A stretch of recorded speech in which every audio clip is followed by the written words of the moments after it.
Hi, this is Blake Levine, and today I want to do a talk about living with bipolar disorder and trying at all times to stay calm. So, in my life, when I was first diagnosed with bipolar, it went from feeling okay to really being nervous and scared.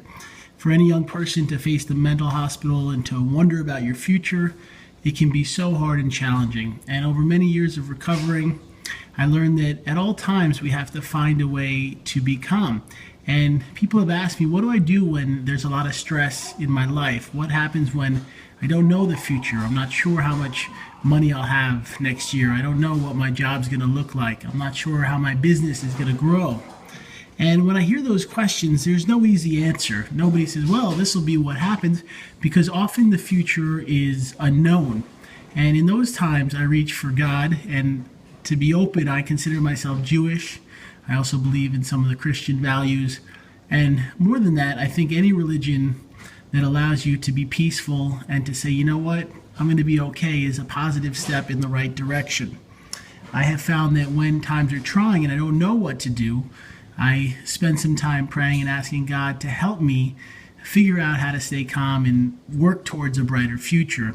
And these days, I think there's sometimes challenges that we're all facing. But when you take a break and you say, you know what, even if you're not religious, you say, you know what, I'm going to stay calm. I'm going to figure out what is the best thing to do in this moment. I'm going to relax. If I'm feeling nervous, I'm going to exercise. I'm going to go do something fun, go to a movie, laugh, maybe see a friend, go to a support group. Whatever you can do to allow yourself to be peaceful. Sorry if you hear some background noise. My son Ryan is playing with one of his toys. But I find that don't get so scared. Don't give up hope. Don't feel like the future is bleak, because even in the worst case scenarios, when the future is bleak, by staying calm, we can figure it out. And I lived in New York during 9/11, which was terrible. And I would never want anything like that ever to happen again. But even that day, when it was as dark as I've ever seen in my life, mentally and physically and emotionally, I said, how do I stay calm? And for me, it was taking my sister, my stepsister Natasha, and my stepmom, and going, out of the city.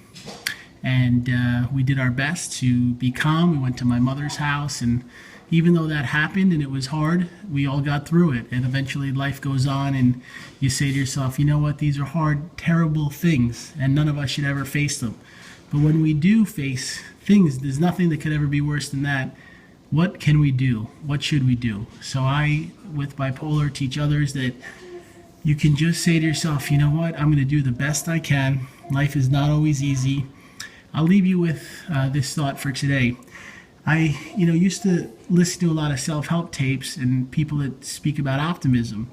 And I thought, because I used to be very negative, that one day it would all be positive and everything that I ever encounter would be about optimism and hope. And then over the last few years, so much has happened. And I learned that when that bad stuff happens, it doesn't mean, like my brother dying of a heroin overdose, it doesn't mean that, life is always great. But when it gets bad, like my brother dying, the only thing you can do is find a way to have hope and go on. And, when I reach for God, it helps me. And life is not always simple, but I can hold on to that. And I learned that if we hold on to severe addictions like heroin or hardcore drugs, that only leads to complete darkness. I want to share today about my brother's book. If any of you have watched some of my other videos, I talk about it.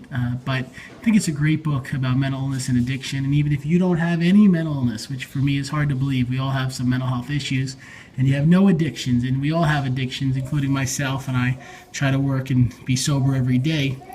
I think the book's a great guide, and in the spirit of the holidays in 2017, I made the book very lowered in its price. So I think it's $6.99.